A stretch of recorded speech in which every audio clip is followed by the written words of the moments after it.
This is the fairly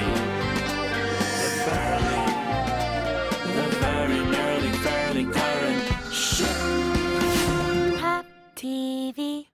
Good evening, Dato Seri. Welcome to the Fairly Current Show. This is 2011, and we're entering into the final lap of the final decade, leading up to Vision 2020. How do you think ETP is contributing towards the realization of Vision 2020?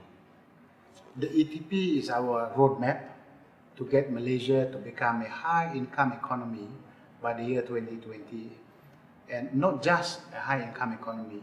That means when we become rich, that means as many of us in Malaysia share in that prosperity. And thirdly, that it's not just for 1 year, but it's for a long period of time. That means it needs to be sustainable. So the ETP captures precisely the area of focus. There are 12 areas that we're focusing on. We call them National Key Economic Areas, very clear. And there are 131 entry point projects that generate the income for us. And they will be able to produce something like 3.3 million jobs. And so the precise programs and the activities are put down there for us to pursue, and directionally, and if we do that in a manner that with speed and the pace that we require, we should get there. And I think that's what it does.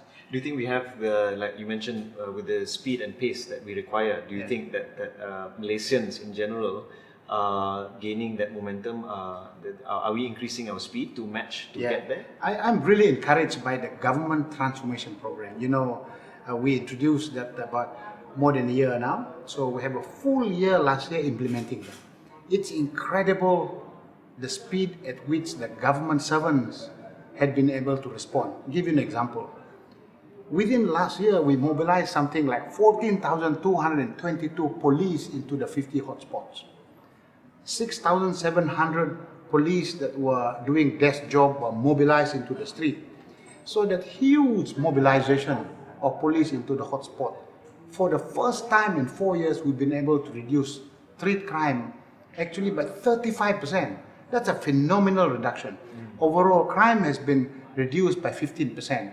Now, by comparison, if you look at the UK, it took them 2 years to see a reduction, let alone a 15%, a 35% reduction.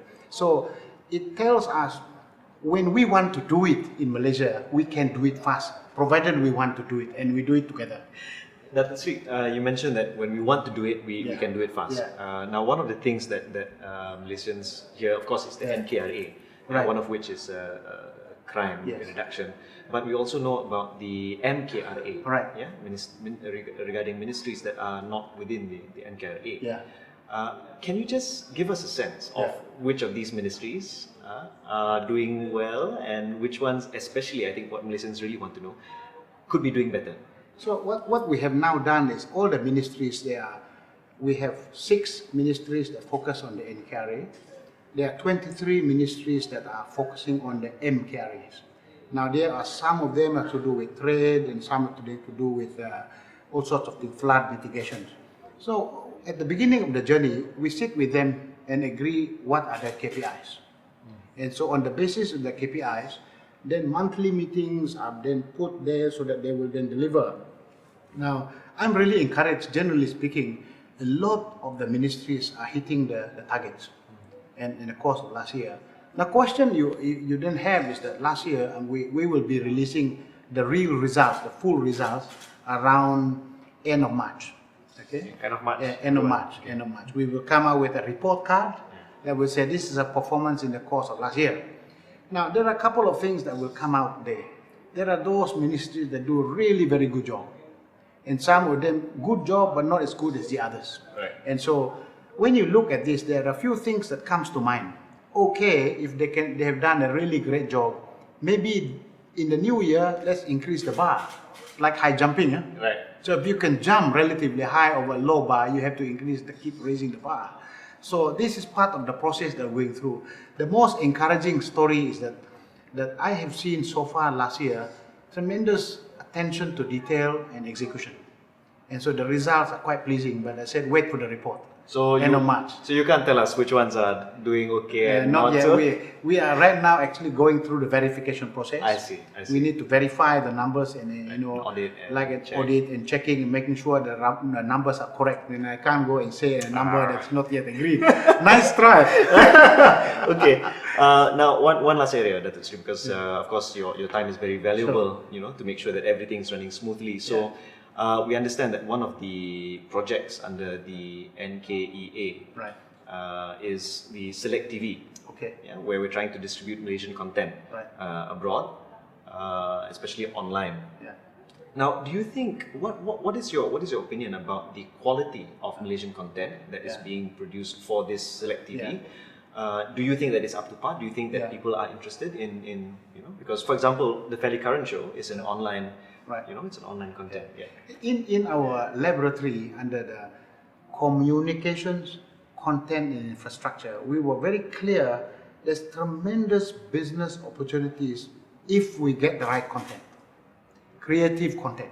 And for the industry, we're really encouraging the industry to come out with content that are compelling. And I do believe that now the word compelling, it comes down whether people will buy and pay a lot of money to watch the program. And this is the key. And some of them, they're not very good, then you don't pay a lot of money to get them. The advertising money flows, etc.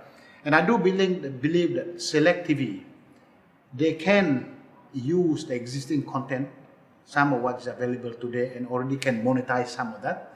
But when you want to expand the business going forward, there is opportunity to use this opportunity to then provide an avenues for existing people in Malaysia to say, well, the market is there. If the market is there, I can put then a lot of effort in creative industry. Now, I believe that they have something like, I can't remember the number, 20,000 rooms or 200,000 rooms. That's what Select TV has that already have at the disposal. And so, because the numbers are huge, the market is there. And I really hope that this become a catalyst to cause a lot of improvement in the creativity. And I mean, take a look at just one example, Lord of the Rings. That is actually a movie that created lots of money. Yes. And so if you can produce even one mega movie that you can put in all of that's a lot of GNI. Yes. Tremendous. One quick naughty question. Well, not really naughty. What is your favorite Malaysian film then? You mentioned, you like Lord of the Rings, but what is your favorite Malaysian film? Well, I really enjoy a lot of the P. Ramlee all movies actually. And I do like that. And of course, I watch a lot of modern movies too. When I look back at the P. Ramlee movies, there's some interesting about Malaysia, the culture that is almost innocent inside the movie. And the innocence that is portrayed inside it's a very nice and romantic thing about the past. But I do believe that we in Malaysia, Sepet is a good one, by the way. I enjoy that movie. It's a very avant-garde. It's new and it's a refreshing treatment about interaction. Yasmin Ahmad. Yeah, that's a very good movie, I thought. Okay, thank you so much for coming on the show. That's great. Thank you so much. Thank you.